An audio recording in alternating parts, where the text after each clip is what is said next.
The Bulls are a playoff team. I think they're going to be a top 8 or 10 League Pass rankings team. You can't put them ahead of like Brooklyn, the Lakers, all these star-studded teams everyone's excited to watch. Bulls with Lonzo dishing it around like that and Zach LaVine dunking on everybody. They're going to be What's fun good, YouTube man? Welcome back to another episode of Self Checks and watching another T man, what's good with you? I got T with me. You got that before we get started?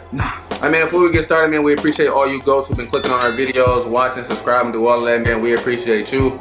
You ready to wrap? Yes, sir. So let's talk about the Chicago Bulls, right? So I think they like 3-0, 4-0. They've just been running through the preseason, right? Some teams take the preseason serious, some teams don't. These veteran teams, you know what I'm saying, they just kind of coast through it, whatever. These younger teams or these teams who kind of like building chemistry, or like the Bulls, they bringing in all these new guys, they kind of taking it a little bit serious so they can all get on the same page. So let's talk about these Chicago Bulls, right? I want to break this into two parts. You know how we do. I want to talk about Lonzo, right? I feel like Lonzo has finally kind of gotten to the right spot. I feel like he might have, if LeBron didn't pull up, he probably would still be in LA, but I don't know if he would be what he is now. Working on his shot, now I feel like he in the right spot, because now he got a team kind of like that fit his place out. They embrace him too. I feel like Chicago embraces him more than New Orleans and the Lakers, because the Lakers, it was just like, you know, his dad and everything. Oh, my son better than Jordan, Kobe, all this stuff. And then when he went to New Orleans, they got Zion, and Zion is like, they want him to be A-face, like, kind of like he forgotten, like, oh, he behind Brandon Ingram in New Orleans, he behind Zion. He want to be equivalent, and now I'm more of a problem. Like you said, he worked on his game, he worked on his shooting. Last year, he won the best. He made the most three-pointers out of like certain players that we would expect, like we'll have a lot, like Trae Young and players like that. And I just look at him now, like his scoring ability is much better since he has been in the league. Getting the ball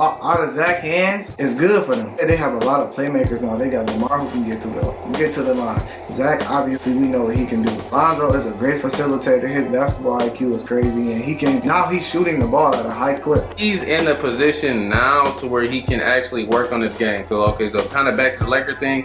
If he was to continue playing with Brian probably would have like put him up on game on a couple things, but he wouldn't have been able to kind of become like this same guy who he is now. Right. With a team that kind of fit his play style. Zach ain't got no problem getting up and down the court. Easy. DeMar ain't got no problem getting up and down the court. And they've been cutting up in preseason without Patrick Williams and Kobe.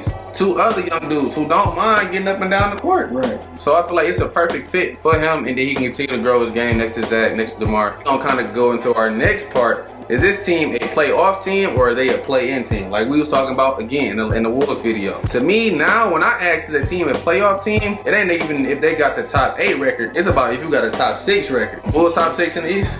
I believe so. This ain't in order, so don't crucify me on this. But we got Brooklyn, we got Milwaukee, we got Philly, we got Boston, we got Atlanta, Bulls. I feel like all Zach needed was a little bit of help. Last year he would have been in the play-in. He missed 2 weeks, which cost him that. And that was the COVID situation. He got help. Not crazy help like Kevin Durant, Kyrie, LeBron type, James Harden type, but he got something. You know what I'm saying? Some players just need something. Maybe still. I think what they gonna be, I think they definitely gonna be like the most exciting team. Like I feel like Brooklyn, like we kind of already know what we getting. KD, James, and all them, we know what we getting. Brian, Russ, AD, we know what we getting. Y'all this new team, y'all got all these high flyers in the preseason. Y'all baseline dunk in this play, hoop this play, another baseline dunk. So I feel like they're gonna be like the most exciting team to watch, or at least they're gonna be one of the top 3 to 5 most exciting teams to watch in the league for sure. Yeah. Hopefully they can go back to being must-see TV. Cause I would love to see the Chicago Bulls on TV. With this team they got now, I mean, I looked at their schedule. They got at least 10 to 12 games that's coming on like ESPN, TNT. So we gonna be seeing them a lot. You got anything else to add? No, you? Nope. Man, we gonna call it a wrap on this one, man. We just wanted to get on here and talk about the Chicago Bulls, how they did in the preseason, these moves that they made, and then man, they looking good right now. Let's see if they can take it into the regular season. Yeah. You say you ain't got nothing else to add? All right, man. So we appreciate all of y'all, man. Like, comment, subscribe, do all that, man. It really helps the channel out, man. All of y'all who've been watching, we appreciate you. If you're a new viewer and you like this video, check out some of our other ones. Consider subscribing. Why not? It helps us, and the videos gonna keep coming. I'm E. I'm T, man. I got T with me. We appreciate you rocking out with us. Hit that subscribe button, that like button, do all that. We gonna catch you next one. Peace. Peace.